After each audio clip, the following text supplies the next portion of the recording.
Assalamualaikum warahmatullahi wabarakatuh. Halo semuanya.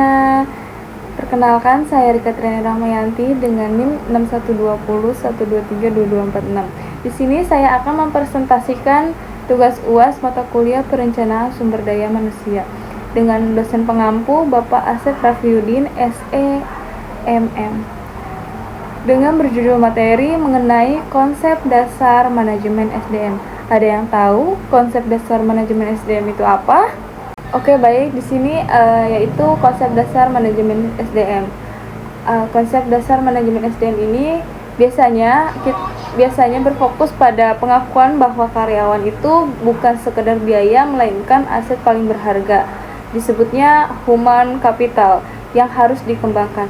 Nah, dari human capital ini berfungsi inti dari konsep dasar manajemen SDM, yaitu ada beberapa konsep, yaitu yang pertama ada pengadaan. Pengadaan ini biasanya prosesnya lebih rekrutmen dan seleksinya talenta yang terbaik.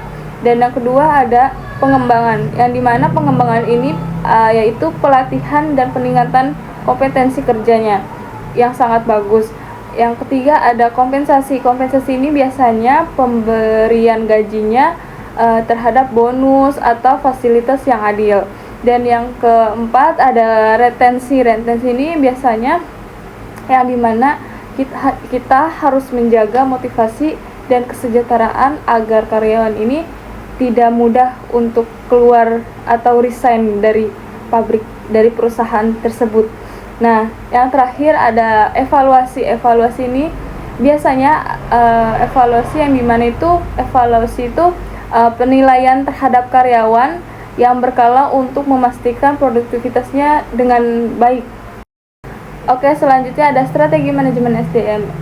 Strategi manajemen SDM ini biasa disebut dengan strategi HRM, yang dimana langkah menghubungkan pengelolaan terhadap lingkungan karyawan dengan adanya tujuan jangka panjang di suatu perusahaan.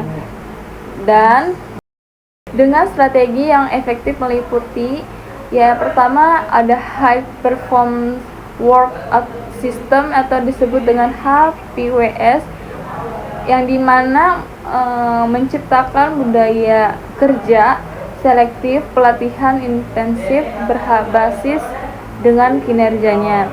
Yang kedua ada talent manajemen strategi, yaitu mematakan karyawan potensial untuk mempersiapkan menjadi pimpinan di masa depan. Dan ada employer branding, yang dimana membangun citra perusahaan yang positif agar menarik talenta-talenta terbaik di pasar kerja. Dan yang terakhir ada fostering diversity dan inclusion, yang dimana menyusun strategi ini tim yang beragam untuk meningkatkan inovasi dan kreativitas di global. Lalu ada pula penerapan perencanaan SDM, yaitu proses sistematis untuk memastikan perusahaan ini memiliki jumlah orang yang tepat dengan keahlian yang tepat di waktu yang tepat.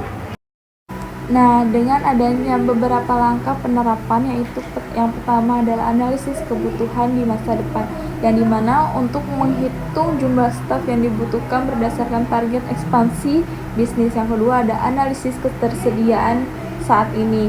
Untuk itu bisa menilai kapasitas keahlian dan performa tenaga kerjanya yang ada di zaman sekarang ini. Yang ketiga ada analisis kesenjangan atau disebut dengan GAP. GAP ini biasanya mengidentifikasikan apakah perusahaan ini kekurangan staf atau kelebihan stafnya. Yang keempat adanya eksekusi rencana aksi. Untuk itu, untuk mengambil tindakannya berupa rekrutmen baru jika kurang atau melakukan upskilling dan mutasi jika ada pergeserannya. Lalu di sini pula, setelah penerapan perencanaan SDM ini, di sini ada juga contoh nyata dari penerapan SDM tersebut, yang dimana dengan contoh nyatanya yaitu PT dengan PT Bank Sentral Asia atau disebut BCA untuk menerapkan perencanaan SDM yang lebih matang melalui program-program bank tersebut. Nah, dengan analisis SDM yang relevan ini, biasanya untuk mengambil keputusan yang tepat, manajemen wajib menggunakan analisis data SDM dengan beberapa analisis yang relevan saat ini, yaitu yang pertama itu ada turnover rate, atau biasanya dengan fungsi utamanya mengukur tingkat perputaran atau keluarnya karyawan dengan indikator dalam jangka 1 tahun. Yang kedua ada employee engagement index untuk mengukur tingkat yang keterikatan dan kebahagiaan kerja dengan skor survei kepuasan kerjanya berskala. Dan yang ketiga ada training ROI atau analisis biasanya dengan mengukurnya efektivitas biaya pelatihan terhadap performa setelah program pelatihan.